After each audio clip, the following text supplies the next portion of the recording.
और अब देखो ऋग्वेद मंडल नंबर 9 सूक्त 82 का मंत्र 1 दिखाते हैं, 1 और 2 आपको स्पष्ट कर देगा। ये देखिएगा ऋग्वेद मंडल नंबर 9 सूक्त 82 और मंत्र नंबर इसका यहाँ 82 यहाँ से शुरू होता है, इसका मंत्र 1 है। ये रहा, इसमें है कि वो अमर परमात्मा सोम माने सर्वोत्पादक प्रभु, सबकी उत्पत्ति करने वाला परमात्मा, प्रकाश रूप सद्गुणों की वृष्टि करने वाला, पापों का हरण करने वाला।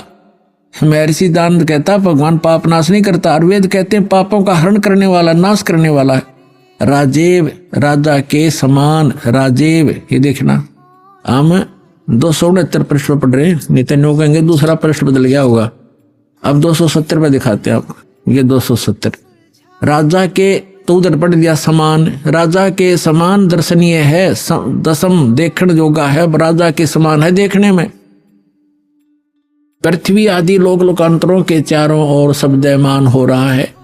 वह वर्णीय पुरुष को, अच्छे आत्मा, अच्छे भगत को, अच्छे व्यक्ति को, जो दृढ़ भक्त है, जो दृढ़ भक्त है, जो पक्के भक्त है, उनको पवित्र करता हुआ प्राप्त होता है, उनको मिलता है।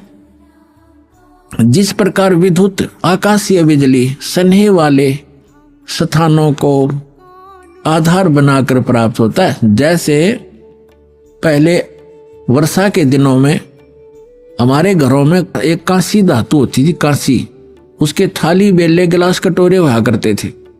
और हमारी दादी जी कहा करती थी हमारी माताओं से, चाची ताइयों से, कि बाहर जो थाली रखी होती, बेले रखे होते कांसी के, कहा करती इनको अंदर रखो, क्योंकि कांसी की धातु पर, थाली पर बिजली गिर जाती है आकाश की, क्योंकि उसका अट्रैक्शन होता है। तो यहाँ यही कहा है, वेद बता रहे हैं कि वो परमात्मा अपनी उन पुण्य आत्माओं को ऐसे आधार बनाकर प्राप्त होता है, उसका अट्रैक्शन होता है उन अच्छी आत्माओं, दृढ़ भक्तों में।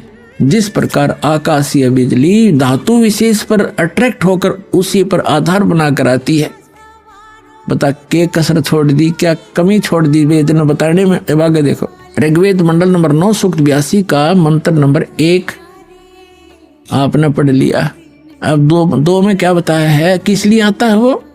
हे परमात्मन, उपदेश करने की इच्छा से आप, यानी ज्ञान देने के लिए, यथार्थ ज्ञान देने की इच्छा से आप महापुरुषों को प्राप्त होते हैं।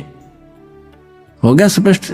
यही स्पष्ट करना था कि जैसे आकाशीय बिजली आती है, गतिशील होकर के यहाँ आते आप। और देखो ऋग्वेद मंडल नंबर 9 सूक्त 82 का मंत्र नंबर 3 में क्या कहा है,